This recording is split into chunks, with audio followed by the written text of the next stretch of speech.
Então vamos começar a falar pelo primeiro elemento que faz o BGP funcionar, que é o peering entre dois roteadores. BGP peering. Bom, antes da gente fazer qualquer configuração de peering, eu botei esse slide aqui, olha, que esse slide tem todos os parâmetros que se configuram no BGP do Huawei num dia normal. Vale lembrar que essa primeira configuração, que é a parte principal aqui, ó, diz respeito somente à conexão entre os dois IPs. Enquanto que essa aqui de baixo diz respeito às informações que vão ser trocadas e manipuladas entre as duas partes. Então, quando eu vou fazer peering no dia a dia, o que eu faço? Pego esse parágrafo inteiro, colo no bloco de notas, deleto tudo que eu não preciso, mudo o IP e o AS, e eu estou com um protótipo do peering pronto. É óbvio que tem coisas aqui que eu raramente uso. Então, por exemplo, conexão originada na loopback, connect interface, a gente só usa para IBGP. Fake AS, a gente só usa quando a caixa tem AS privado e eu quero fechar BGP com outro AS público que está me enxergando como AS público.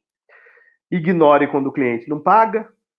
Allow AS loop é um parâmetro tipo aquele que não verifica se o AS do outro lado está no AS patch. Esse allow AS loop permite que o meu próprio AS conste no AS patch. Então, é uma coisa que se usa muito raramente. Só existe um caso que se usa isso aqui, ó, que é quando você tem um /24 que é usar numa outra cidade, quer que esse /24 entre na sua WAN. EBGP Market Hope é quando você faz multi-hope, você precisa desse argumento aqui para EBGP. Connect Only, ele não aceita que outra pessoa conecte em mim, só eu posso me conectar em outros. Listen Only, é só quando eu só vou escutar, o outro lado tem que tomar a iniciativa de se conectar em mim. E eu não vou tomar a iniciativa de me conectar no outro lado. Log Exchange é muito importante se você criou o servidor de log centralizado, porque tudo que acontece com o equipamento, ele vai jogar para o syslog. Isso é muito bom para você registrar no seu log centralizado eventos de queda de peering, eventos de, tipo assim, um dos lados deu soft reconfiguration. Tracking é uma opção que, se por algum motivo a rota para esse IP do peering 10.0.0.0.2 se tornar inalcançável, ele já imediatamente derruba o peering e desconsidera as rotas. Então, tanto tracking, o BFD, lembra?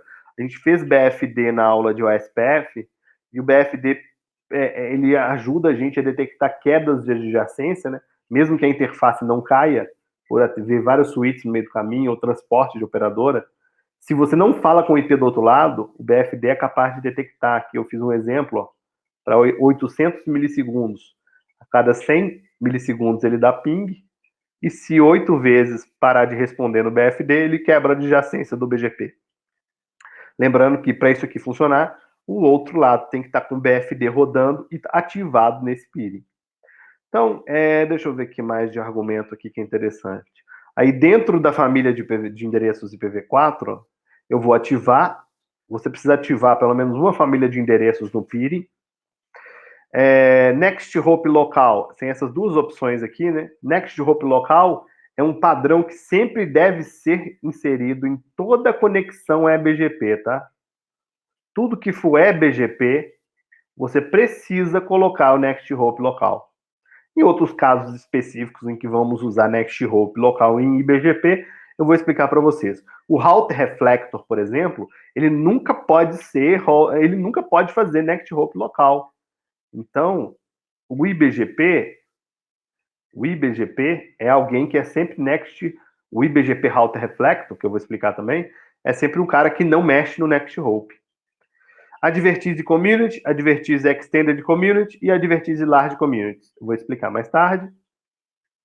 Enviar rota padrão, que é um parâmetro muito importante quando você vai atender um cliente final, um cliente de trânsito, e você vai mandar rota padrão para ele. As políticas, né, de importação e exportação vai determinar o que eu vou receber e o que eu vou enviar para esse cliente. No caso de eu ter AS privados dentro do meu backbone, eu não posso mandar AS privados para esse meu cliente, principalmente se ele for aquele cara bem chato que exporta rotas para aqueles sistemas Keyrator, Singro, que sempre avisa, olha, você tem AS privado no seu AS-PET, você está avacalhando com a internet. Então, esse comando aqui pode ser seguido da palavra force, tá? Porque se o seu AS for privado, ele não funciona bem, ele tem que dar o comando force na frente. Router Reflect Client é uma opção que está nos servidores de Router Reflector. Então, por exemplo, quando nós vamos montar um Router Reflector, o que nós vamos fazer? Nós vamos botar essa linha, a linha do AS, vamos colocar um tempo de conexão bem rapidinho, vamos colocar no loopback, pulamos todos os demais aqui, pula, ativamos o login, não ativamos o tracking, ativamos BFD, não precisa. Aí aqui dentro da família a gente coloca enable, não coloca next hope invariável, colocamos todas as communities, não injetamos rota padrão no Router Reflector, colocamos uma política que filtra só community de backbone e ativamos essa opção. Então, esses que eu marquei de vermelhinho aqui seriam opções para fazer um Router Reflector. Então, para fazer uma borda, já é borda, para falar com o meu fornecedor. Aí, o que eu vou fazer? BGP, vou colocar o IP do lado dele, descrição, se tiver senha eu coloco, vou colocar a conexão aqui para ficar bem rapidinha. Não vou botar Connect Interface, porque deve ser diretamente conectado. Vou colocar log, vou colocar tracking. Se ele tiver BFD, seria interessante eu fazer. E na família de endereço sempre. BGP, dá um enable, sempre next hope local. Vamos enviar as communities, né? Caso ele tenha black hole, alguma coisa desse tipo. Não mandamos rota padrão para o nosso fornecedor. Configuramos a política. Não exportamos AS privado para ele. E não pode ativar Reflect Client porque não é IBGP. Então, depois a gente vai criar alguns exemplos configurados. Eu vou repetindo tudo isso aqui. O que acontece quando você faz sessão BGP entre dois equipamentos, seja IBGP ou EBGP? Eles vão trocar registros chamados NLRI. Esses registros são como espécies de aglomerados de prefixos com as mesmas características. Vai ter umas capturas de pacote aqui para frente que vai deixar isso mais claro. Obviamente, as duas partes precisam estabelecer uma conexão TCP na porta 179, que é a porta padrão. Cada um dos lados precisa enviar uma saudação, que é o open. Obviamente que quem tomou a iniciativa de se conectar na porta 179 do outro tem que ser o primeiro a mandar o open. É tipo assim, é você que veio até mim, você que se apresente. Essa é a ideia do protocolo. Cada um representa o seu AS, cada um tem suas opções suportadas. Para que eles entrem em um acordo, os dois open, né, as duas aberturas, precisam ser compatíveis. Então não adianta nada de um lado falar assim, olha, eu quero trocar informações de PV4, o outro eu quero trocar informações de PV6. Nós não chegamos num acordo, então não dá para conversar. E, obviamente, se eles concordarem a respeito do número de AS de cada lado e a respeito das opções, lembrando que eles podem entrar em sessão quando opções triviais não baterem. Então, por exemplo, ambos têm que concordar a respeito de um estar apontando para o AS do outro certo, um apontando para o IP do outro certo, e eles têm que entrar em consenso a respeito do que eles vão trocar nessa sessão. Vamos trocar informação de V4? Eu também vou trocar informação de V4. Beleza. Só que pode ter recursos, como, por exemplo, route refresh, que é uma opção onde um lado pode solicitar que a parte remota apague todas as suas rotas sem quebrar o peering. Apague as rotas e troque novamente, sem quebrar a adjacência do peering. Ou pode simplesmente fazer um chamado graceful, que ele manda todas as rotas novamente e o lado só compara o que mudou, o que não mudou, e dessa maneira eles podem reprocessar um full route sem quebrar anúncios, sem quebrar troca de rotas. Lembrando que tudo isso aqui vai ser mais detalhado quando houver um exemplo específico para trabalhar. Bom, o peering ele tem duas maneiras de ser feito. Um peering direto é aquele onde você tem um IP de um lado, um IP do outro, e esses dois lados vão fazer peering. Isso é chamado de peering direto. Nesse tipo de peering, você não precisa informar a interface, tá? que é aquele comando connect interface. Então, normalmente, deixa eu pegar aqui, ó, esse comandinho aqui, ó, connect interface. Tá vendo aqui? Aqui, ó, connect interface. Quando você faz um peering de um lado, o IP.1 de um lado com o IP.2 do outro, você não precisa especificar connect interface, por quê? Se trata de uma conexão eBGP que não é multi-hop. Quando uma conexão é eBGP sem multi-hop, o TTL dos pacotes IPs é igual a 1. Então, mesmo que você amarre na interface, esse peering jamais vai acontecer por outra interface, porque ele não vai ter capacidade de ser roteado. Assim que ele for entregue a um outro roteador, o outro roteador reduz o TTL dele a 0. Então, esse pacote de início de conexão só vai ser bem sucedido se for para o roteador que está na frente do seu roteador. Então, já peguei muito peering, que é de interface para interface, assim, né, os dois na mesma subrede, e que o consultor vai lá e põe esse comando. Basicamente não faz muita diferença, mas se lá você vai mexer na interface depois, Huawei tem um bug. Às vezes você vai lá e destrói a interface, o peering continua up, se for um peering, principalmente multi-hop. Aí quando você dá reboot na caixa, ele tenta subir o peering com o connect interface que você deletou e não sobe, tá? Aconteceu isso comigo no provedor do Espírito Santo. O Alisson tá aí? Mas o Wagner tá, ó. Isso custou para um provedor lá no Espírito Santo meia hora sem internet. Então, continuando. Então, nós temos esse peering direto, que é o mais simples de fazer e é o mais comum do dia a dia. Só que nós temos alguns casos que o fornecedor pode não fazer peering com o roteador que te atende, mas solicitar que você faça um peering multi-hop para um roteador que está um salto depois do roteador que está diretamente. Você está aqui, ponto 1, está o ponto 2, ponto 2, e ele quer que você conecte na loopback desse cara aqui, normalmente um router server lá, um router reflector. Nós vamos abordar essa tática mais no futuro. Então, nessa técnica, nós precisamos informar esse argumento aqui, ó, eBGP Maxi Hope. Por quê? Porque nós precisamos aumentar o TTL dos pacotes, senão o pacote não vai conseguir chegar até o router server do cara. Já aconteceu de alguns casos, eu tinha o costume de deixar isso aqui antes com 16.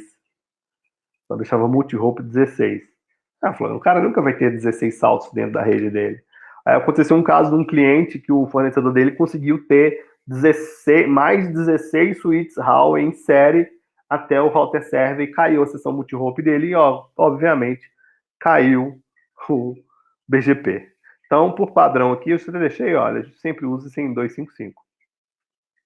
Então, esses dois casos aqui. Lembrando que o caso onde se usa BGP com multi-hop para fornecer trânsito é um caso bem mais complexo e requer uma engenharia muito, muito grande para ser feita, porque o negócio tem que ser bem consciente. Então, independente de se for um peering direto ou um peering multi-hop, a ideia é, um dos lados tem que tomar a iniciativa de mandar a conexão TCP. Então, se esse lado aqui tomou a iniciativa de mandar a conexão TCP, ele também tem que ser o primeiro lado a oferecer o Open.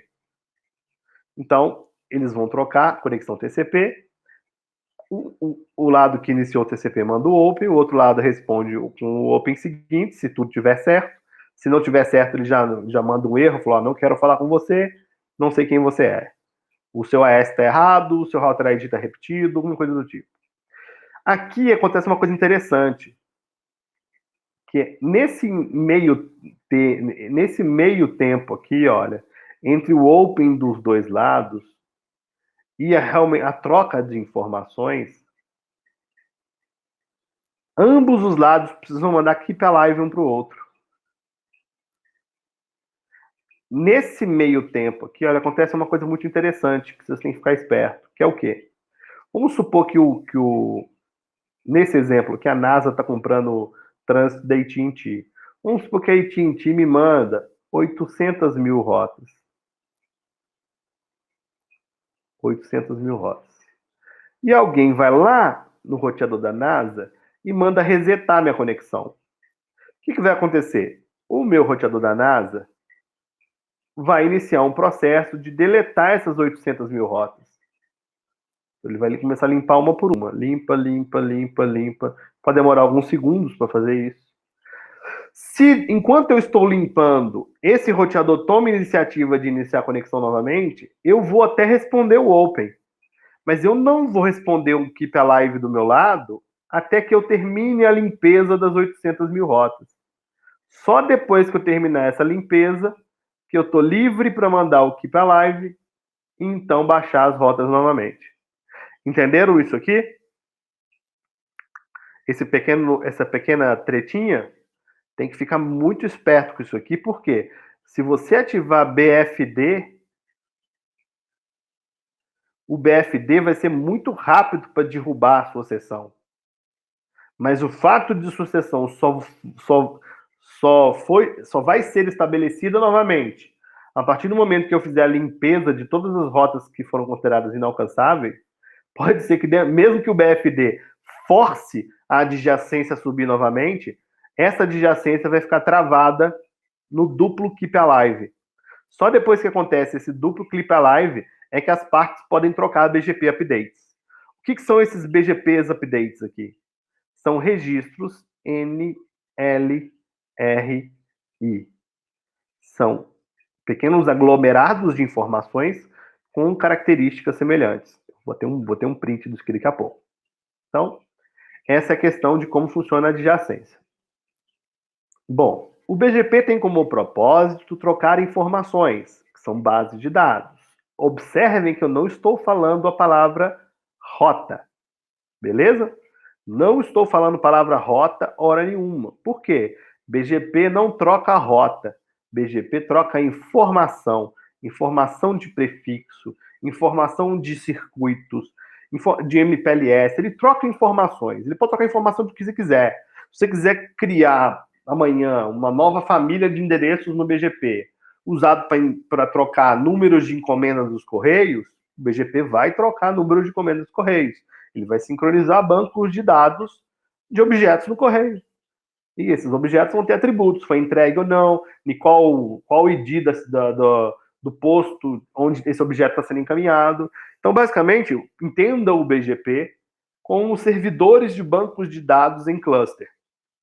Ou seja, você vai lá criar um servidor MySQL, você pode criar um servidor MySQL, criar um outro servidor MySQL e fazer um sincronizar com o outro.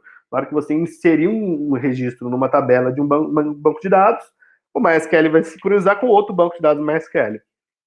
Essa seria a ideia do BGP. Ele está mais para um banco de dados do que para qualquer outra coisa. Obviamente, como ele foi criado para rede de computadores, a finalidade útil dele para nós é, no final das contas, criar uma rota na tabela de rotas. Lembre-se que existem ainda outros protocolos, né? Um deles chamado PCE, que não sei se vai vingar, PCE, que você pode provisionar circuitos via OSPF e BGP. Então, o PCE vai ser uma família de circuitos. E assim, a ideia é essa. Como eu tinha falado antes, o padrão do BGP é trocar rotas de IPv4, mas esse é um tipo de comportamento legado que está em processo de remoção. No futuro não vai existir mais a necessidade de você mencionar isso. Peering são trocas de informações de AFIs, que nós vamos explicar daqui a pouco, os AFIs e SAFIs. O que o peering não é, tá, pessoal? Eu espero que vocês aprendam, pelo menos aceitem, né? Que não é questão de aprender, mas é questão de aceitar. Um peering não é um túnel. Muita gente faz essa pergunta assim, ó. Se eu colocar BGP no meu provedor, minha rede vai ficar mais rápida, os jogos vão ficar melhores, os pings vão melhorar? Eu falei assim, não faz sentido a sua pergunta. E muita gente acha que, né, essa ideia aqui, quando a gente fala que BGP não é túnel, BGP não é VPN e BGP não é transporte, BGP não faz isso, é que muita gente pensa assim, eu tenho a minha borda aqui, e eu tenho a borda do meu fornecedor. E meu fornecedor está conectado lá numa pancada de AS. E esse monte de AS está conectado nos outros. Todo mundo acha que, e eu já vi essa dúvida muito comum, que, obviamente, você tem um AS lá no final do mundo que ele vai mandar uma rota para esse, que vai vir para esse, que vai vir para esse, que então vai chegar em você.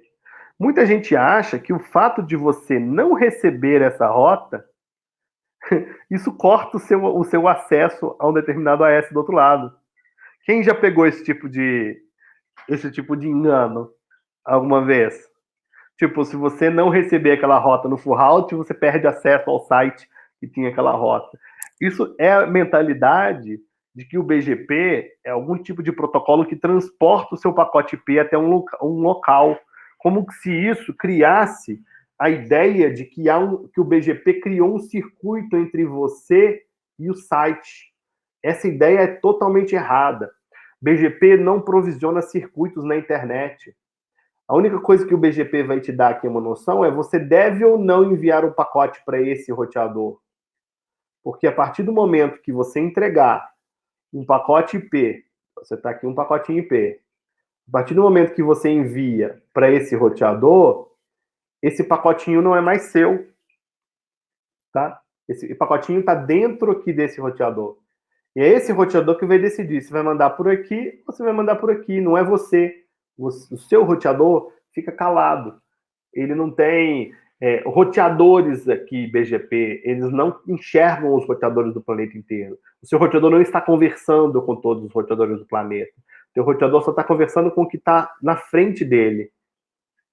E é só. Então, essas ideias de que fazer peering, tem aquela coisa, né? Eu até coloquei isso aqui, ó. Fazer peering multi-hope com roteador no Japão não vai melhorar suas rotas no Japão. Então, essa falsa ideia de que o BGP cria algum tipo de circuito, o cara pensa assim, eu vou pegar aqui vou botar uma máquina virtual lá no Japão, vou receber um full route de lá e vou fazer um multi-hope com esse cara. Como que isso predestinasse o caminho. O roteamento IP é salto a salto. Você entrega o pacote IP para o roteador que está na sua frente e você perde completamente a noção do que aconteceu com ele. Então, vamos começar a entrar nos detalhes do peering. Dentro do BGP funciona o seguinte. O peering é um ato de conexão TCP. Então, você está fazendo uma conexão TCP da sua control plane. Lembrando aqui, ó, a divisão aqui, ó. Aqui para cima é control plane. E aqui para baixo é data plane. BGP não roda em data plane, ele roda em control plane. Então, o peering é um ato TCP, onde o seu IP aqui, o IP da sua interface de rede, vai ser usado como IP de origem, e você vai se conectar no IP do seu vizinho BGP, e vocês vão estabelecer uma conexão TCP. Tá. Uma vez estabelecida essa conexão TCP, vocês precisam entrar em acordo a respeito de qual banco de dados vocês vão trocar. Então, o que é um AF? Que é uma família de endereços. Né? Então, IPv4 é uma AF. IPv6 é uma AF. Address Family. Família de endereços. E o que seria o SAF? Subsequence Address Family. Você tem endereços IPv4 unicast e tem endereços IPv4 multicast. Não vamos tratar nada de multicast durante todo esse treinamento. Então, a internet inteira é o tipo de endereços de IPv4 unicast. E mesma coisa, IPv6 unicast. Então, quando você faz um peering, você tem que escolher qual banco de dados você vai trocar nesse peering. Você pode escolher o banco de dados de IPv4? Pode. Você pode escolher também o banco de dados de IPv6? Pode. Pode, Patrick, mandar IPv4 e IPv6 num peering feito de IPv4 para IPv4? Pode. Porque peering é uma coisa. Peering é só um cano TCP de um roteador no outro. E o banco de dados é quais registros, né? Os NLRI são registros dentro dessas famílias, que vão ser trocados aqui. Não é comum para eBGP você fazer um peering IPv4 e trocar as duas famílias. O comum no BGP é você fazer um peering para IPv6 e você faz um outro peering para o IPv4. Isso no eBGP. No IBGP, vocês vão ver que a maioria já prefere fazer o router reflect em cima de IPv4 e transmitir IPv4 e IPv6 no mesmo peering. Eu prefiro sempre manter separado, mas isso aí já é estilo. Não é BGP, é bom você separar. Sempre separe, nunca misture, porque já é cultura comum. Então, no caso de uma sessão EBGP, você vai botar lá o seu IPv4, o IPv4 do seu vizinho, cujo peering nesses endereços aqui vai ter como objetivo trocar o banco de dados de IPv4 unicast. E na hora de fazer um peering para IPv6, você põe lá do seu IPv6 para o IPv6 do seu vizinho, trocando informações do banco de dados de IPv6. Então, isso aqui é uma ilustração de como é o esquema do BGP. O que acontece se você fizer o peering, mas não conectar o peering numa base de dados? Seu peering nem começa, a conexão TCP nem estabelece. Não há nenhum propósito de estabelecer uma conexão TCP que não vai trocar informação nenhuma. Então, os robozinhos aqui de BGP não vão nem mandar a conexão TCP. Então, eu já vou criar uma configuração inicial. Nessa configuração eu vou fazer do AS da AT&T para o AS da NASA. Vou botar uma senha aqui, ó. Vou botar uma conexão BGP com senha. Patrick, conexão com BGP usando senha torna a sessão BGP segura? Sim e não. Por quê? Porque a autenticação que se vai usar aqui, isso aqui, essa senha, ela era para autenticação, ela não é para criptografia. A senha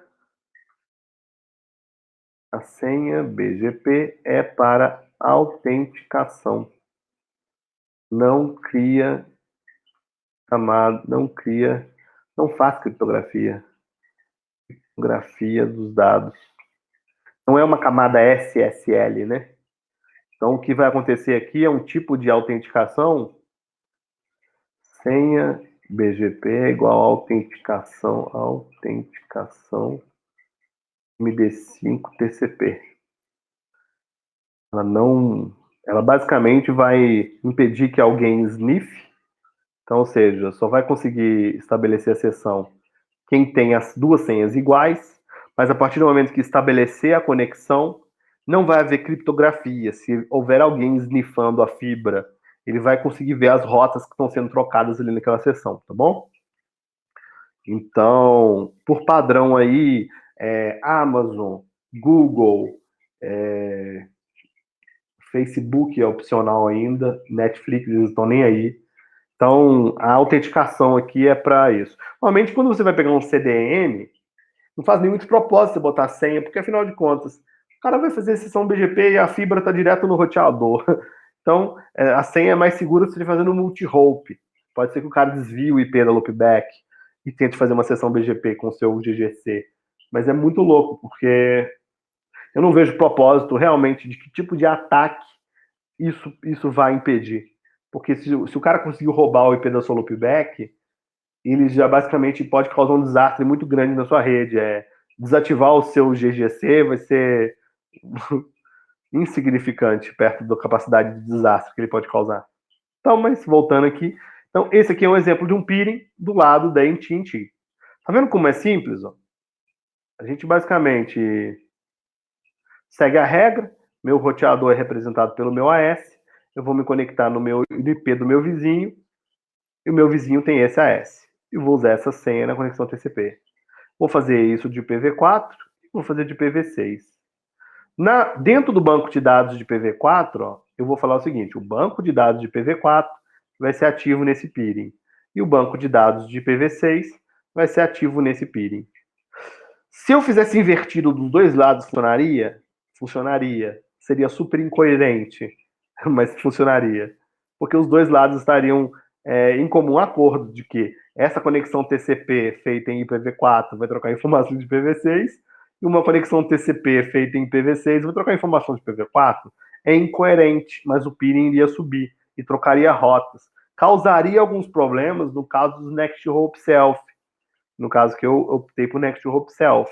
Next Hop local é a mesma palavra que Next Hop Self do Cisco. Então, isso aqui é um peering simples. O que vai acontecer nesse caso aqui? É um problema de segurança, porque eu não estou fazendo nenhuma política, né? Não estou filtrando prefixos vindo da NASA. Então, se a NASA me mandar full route, eu posso ter a AT&T toda convertendo por dentro da NASA. mas esse peeling funcionaria. Do lado da NASA, é a mesma coisa, só que invertido. Eu inverto a S, aqui é o meu, aqui é o da AT&T, inverto os IPs. Eu sou exatamente esse diagrama aqui, ó. A NASA é o final 2 e faz peeling com o final 1. Então, configuração bem simples, funcionaria.